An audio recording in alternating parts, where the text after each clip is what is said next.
Hello বন্ধুরা, আজ আমি আপনাদের সামনে নিয়ে আসলাম গরুর চর্বি দিয়ে কিভাবে আলু ভাজি করা যায়। দেখেন, আমরা অনেক সময় কিন্তু চর্বি খাই না, তো আপনারা এভাবে চর্বি দিয়ে আলু ভাজি করতে পারেন। প্রথমে আমি চর্বিগুলোকে ছোট ছোট করে টুকরা করে নিয়েছি। দেখেন, আমি এরকম সাইজ করে নিয়েছি। এরকম সাইজ করে নিলে আরও ভালো হয়, কারণ চর্বিগুলো গলে যাবে, তো একটু সাইজে বড় রাখলে ভালো হয়।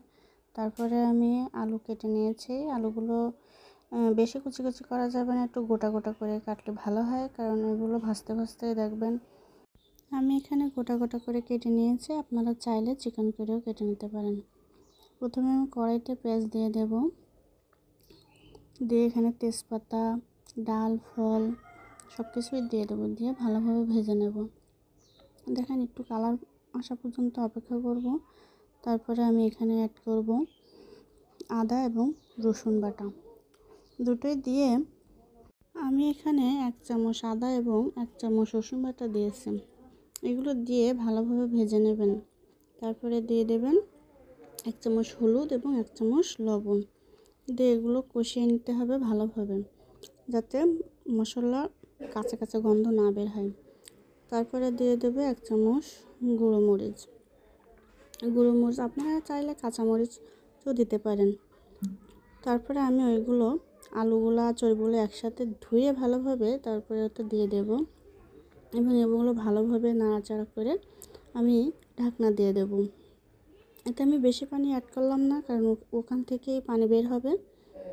3-4 মিনিট জাল করার পরে দেখেন কতগুলো পানি বের হয়েছে। এখানে যদি এক্সট্রা পানি দিতাম তাহলে আরও বেশি পানি হয়ে যেত, এই জন্য আমি এখানে এক্সট্রা কোনো পানি দিইনি, ওর থেকে পানি বের হয়েছে। আবার ঢাকনা দিয়ে দেব।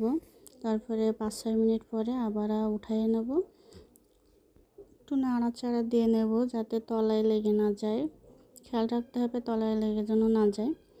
পরে আমি